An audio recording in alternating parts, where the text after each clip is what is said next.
భద్రంగా దేవుని సన్నిధిలో దాచబడి ఉంది. దాచబడి ఉంది అంటే తప్పకుండా దానికి జవాబు కూడా ఉంటది.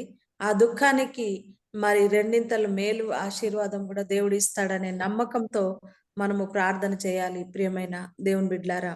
అందుకనే ఆయన శ్రమ మరి మన జీవితంలో దుఃఖం, మన శ్రమ మన దుఃఖము దేవుని సన్నిధిలో తూచబడుతుంది. నెంబర్ 1 పాయింట్ ఏంటంటే మన శ్రమ మన దుఃఖము దేవుని సన్నిధిలో తూచబడుతుంది.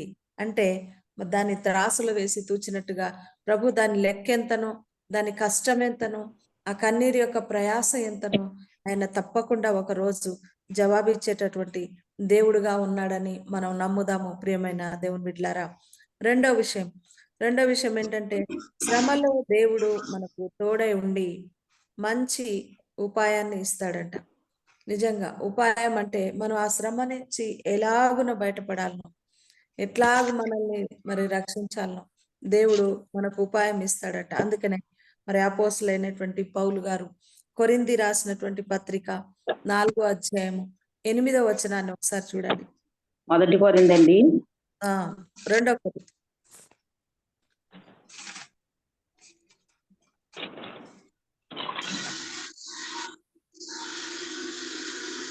సమరబడుతున్నను దిక్కులేని వారము కాము, పడద్రోయబడినను నశించు వారము కాము.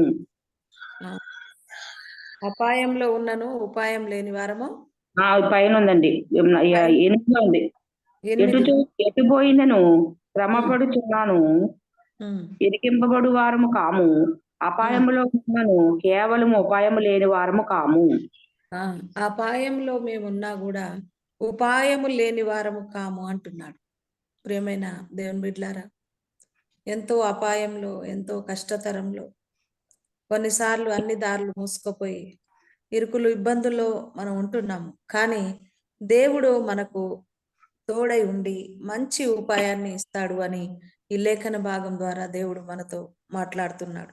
ఉపాయం అంటేనే మనకు ఒక ఐడియా. దేవుడు మరి జీవితంలో ప్రతిదానికి ఒక మార్గము ఇచ్చాడు. ఇంకొక విషయం ఏంటంటే ఆయన ఒక మాట అన్నాడు. ఆ మాటనే మనం పట్టుకోవాలి. ఏంటంటే నేనే మార్గం, నేనే సత్యం, నేనే జీవమునై ఉన్నాను అన్నాడు. కాబట్టి మన సమస్యలన్నిటికీ ఆయనే మార్గము, ఆయనే మార్గం. నా ద్వారా తప్ప తండ్రి దగ్గరికి ఎవరు వెళ్ళలేరు అన్నారు. కాబట్టి ఆయనే మనకు మార్గమై ఉన్నాడు. మరి ఆయన మన సమస్యకు ఆయనే మరి త్రోవను కలుగజేయటటువంటి దేవుడై ఉన్నాడు. అందుకనే శ్రమలో దేవుడు మనకు తోడై ఉండి మంచి ఉపాయం ఇస్తాడు. 2వ పాయింట్, శ్రమలో దేవుడు మనకు తోడై ఉండి మంచి ఉపాయాన్ని ఇస్తాడని ఈ లేఖన భాగం ద్వారా అపోస్తలుడైన పౌలు గారు కూడా ఎంతో ధైర్యంగా అంటున్నారు. మేము అపాయంలో ఉన్నాం గాని ఉపాయం లేని వారం మాత్రం కాదు, పడద్రోయబడిన వాళ్ళం గాని దిక్కులేని వాళ్ళం మేము కాదు.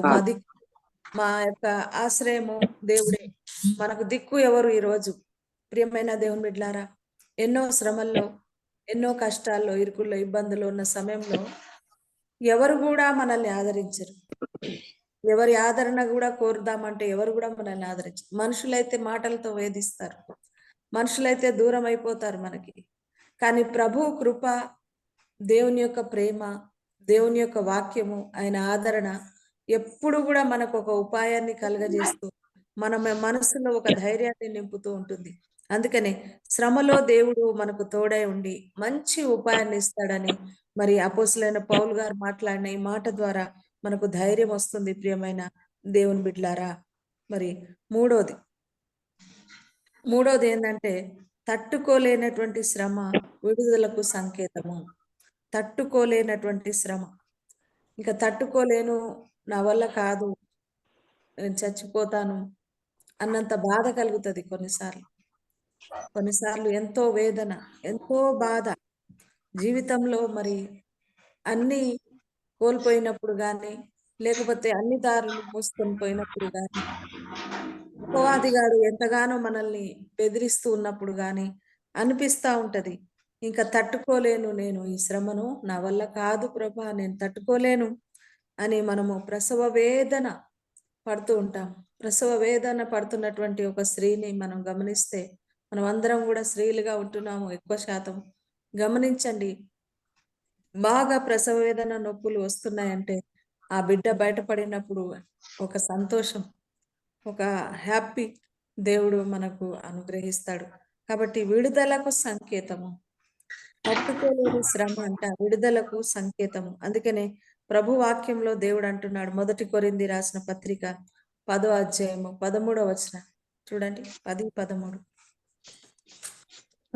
సాధారణంగా మనుషులకు కలుగు శోధన తప్ప మరి ఏది మీకు సంభవించలేదు. దేవుడు నమ్మదగిన వాడు. మీరు సహింపగలిగిన అంతకంటే ఎక్కువగా ఆయన మిమ్మల్ని శోధింపబడనీయుడు. అంతేకాదు, సహించగలుగుటకును ఆయన శోధనతో కూడా తప్పించుకునే మార్గము కలుగజేయును. చూడండి, దేవుడు ఏమంటున్నాడంటే మీరు సహించగలిగినటువంటి శ్రమ మరి నేను ఇస్తాను, అంతకంటే ఎక్కువ ఇయ్యను. దాని మళ్ళా శోధనలో నుంచి తప్పించుకోవడానికి మరి మార్గము కూడా మరి నేనే కలగజేస్తాను అంటున్నాడు. చూడండి ప్రియమైన దేవుని బిడ్డలారా, అందుకనే దేవుని వాక్యంలో ఏముంటుందంటే నీకు తట్టుకునే అంత శ్రమనే నేను ఇస్తాను కదా, ఎందుకు బాధ అని ప్రభు ఈరోజు మనతో మాట్లాడుతున్నాడు. తట్టుకునే అంత శ్రమనే నేను ఇస్తాను, తట్టుకోలేనంత శ్రమ నేను ఇవ్వను అని ప్రభు వాక్యము సెలవిస్తుంది. ప్రియమైన దేవుని బిడ్డలారా, నిజంగా మనం తట్టుకోలేకపోతే ఇంకా ఆయన రంగంలోకి దిగాల్సి వస్తుంది. మనము తట్టుకోలేకపోతే ఆయనే మరి దిగాల్సి వస్తుంది రంగంలోకి. కాబట్టి దేవుడు దిగి వచ్చిన దాకా చూడండి, ఇజ్రాయెల్ యొక్క ప్రజల యొక్క మొరలు విన్నప్పుడు దేవుడు మరి ఆయన స్వయంగా రాలేదు, కానీ మోషేని పంపించాడు నాయకుడిగా.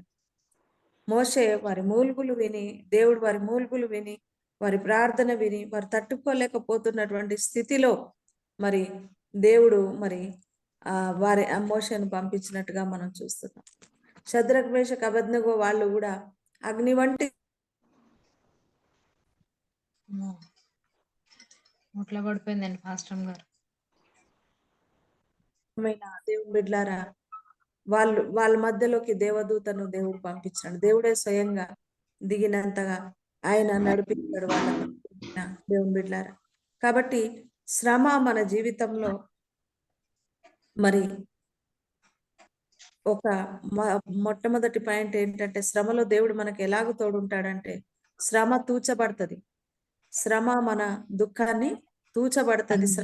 మన దుఃఖము దేవుని సన్నిధిలో తూచబడుతుంది. శ్రమలో ఉన్నప్పుడు దానికి తప్పకుండా దేవుడు జవాబును అనుగ్రహిస్తాడని మొదటిగా మనం నేర్చుకున్నాము. కాబట్టి రెండోది ఏంటంటే, శ్రమలో దేవుడు మనకు తోడై ఉండి మంచి ఉపాయాన్ని కూడా మనకు ఇస్తాడు. అంటే బయటపడే మార్గాన్ని కూడా మనకు ఆయన ఇస్తాడు. మూడోది ఏంటంటే, తట్టుకోలేని శ్రమ మరి మనం సహించగలిగినంత శ్రమనే ఇస్తాడని అంటున్నాడు. తట్టుకోలేనటువంటి శ్రమ విడుదలకు సంకేతం అంట. విడుదల సమీపిస్తున్నప్పుడు భయంకరమైనటువంటి శోధన, భయంకరమైనటువంటి శ్రమలు. ఏంటి ప్రభా ఇంతగా మమ్మల్ని శోధిస్తున్నావు, జల్లెడబడుతున్నావు అన్నట్టుగా మనకు సాతాన్ గాడు జల్లెడబట్టినంతగా అనిపిస్తుంటుంది కొన్నిసార్లు. కానీ అది విడుదలకు సంకేతము. మీరు తట్టుకోగలిగినంత శ్రమనే నేను మీకు ఇస్తానని ప్రభు వాక్యము మనకు సెలవిస్తుంది. ప్రియమైన దేవుని బిడ్డలారా, కాబట్టి ఇంకొక లాస్ట్ మాట ఏంటంటే, శ్రమల్లో మనం ఏం చేయాలంటే యెహోవాకు అప్పగించుకోవాలని ప్రభు వాక్యము సెలవిస్తుంది. మన కుటుంబాన్ని, మన జీవితాన్ని తర్వాత ఆయనకు అప్పగించుకోవాలి. 37:5 కీర్తన అండి. అష్టం గారు అధ్యాయం ఏంటండి? 37 అధ్యాయం కీర్తనలు 37:5.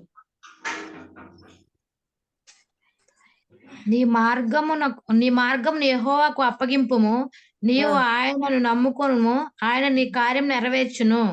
ఆమేన్. శ్రమలో నువ్వు చేయాల్సినటువంటి చివరి పాయింట్ ఏంటంటే, నీ మార్గము ఆయనకు అప్పగించుకోవాలి.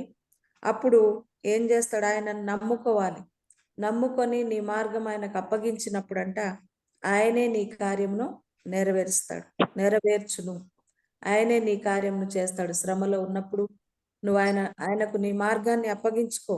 నీ కుటుంబాన్ని, నీ జీవితాన్ని, నీ సమస్యను ఆయనకు అప్పగించుకోవాలని ప్రభు వాక్యము సెలవిస్తుంది. ప్రియమైన దేవుని బిడ్డలారా, మరి దేవుడు మనతో ఈరోజు మరి 4 అంశాలు మాట్లాడినాడు. మొట్టమొదటిది ఏంటంటే, మొట్టమొదటి పాయింట్ ఏం చెప్పాడు దేవుడు మనతో? మన దుఃఖం దేవుడి సన్నిధిలో తోచబడుతుందండి. మన దుఃఖము దేవుని సన్నిధిలో త్రాసులో తోచబడుతుందండి. త్రాసులో తూచబడుతుంది అని తూచబడ్డది కాబట్టే యోబుకు 2 ఆశీర్వాదం వచ్చింది. దేవుడు మరి తూచబడింది కాబట్టే అనేకులను దేవుడు ఆశీర్వదించాడు. అన్ని వదిలిపెట్టుకొని వచ్చినప్పుడు అబ్రహామును ఆశీర్వదించాడు. మరి ఎంతగానో మరి ఇజ్రాయెల్ ప్రజల దుఃఖము తూచబడింది కాబట్టి వారిని పాలు తేనెలు ప్రవహించే దేశానికి నడిపించాడు. ఎంతగానో దేవుడు మేలులు చేస్తూ వచ్చాడు. రెండోది, శ్రమలో మనకు తోడంటే మంచి ఉపాయం ఇస్తాడండి. మంచి ఉపాయాన్ని కూడా దేవుడు ప్రార్థించి ఆయన మీద ఆనుకుంటే తప్పకుండా ఆయన మంచి ఉపాయం అనుగ్రహిస్తాడు. మూడోది, తట్టుకోలేని శ్రమ మనకు విడుదలను కలిగిస్తుంది. మరి అందుకనే ఆ వాక్యంలో అన్నాడు కదా, మీరు తట్టుకునే అంత శ్రమనే ఇస్తాను గాని అంతకంటే ఎక్కువ నేను ఇవ్వను అన్నాడు కొరింథీ పత్రికలో. లాస్ట్ ఏంటంటే, నమ్ముకున్న ఆయన నీ కార్యం నెరవేర్చుకుంది.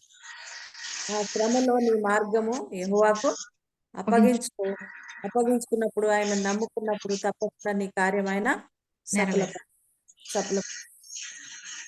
ఈ 4 మాటలు దేవుడు తన వెనికిడిలో దీవించి ఆశీర్వదించును గాక. ఆమేన్, ఆమేన్. స్తోత్రం. చక్కగా మరి వాక్య భాగం శ్రమల్లో మనకి దేవుడు ఉంటాడు. శ్రమలు వచ్చినప్పుడు మనం కృంగిపోకుండా దేవునికి ఎలా ప్రార్థన చేయాలో, మరి ఎలాగైతే మనల్ని శ్రమ నుండి దేవుడు తొలగిస్తాడో మంచి చక్కటి వాక్యం వివరించిన పాస్టర్ గారికి వందనాలండి. వందనాలు అమ్మగారు. మంచి వాక్యం, ధైర్యపరిచే వాక్యం మాకు వివరించారండి. వందనాలు అమ్మగారు. అలాగే వాక్యం నిమిత్తం ఆయన మధ్యన మరి స్వరాజ్యం గారు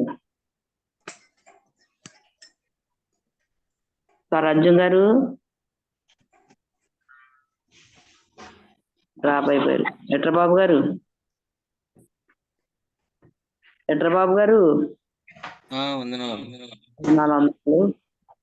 ప్రార్థన చేయండి వాక్యం నిమిత్తం. స్వరాజ్యం గారు వచ్చారు, చేస్తారేమో అడుగుతారు. స్వరాజ్యం గారు,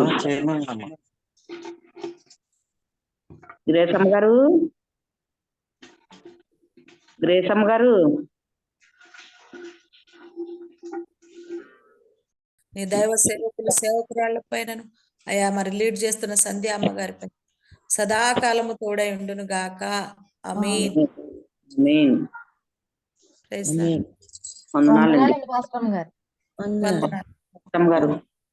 అందరికీ వందనాలండి.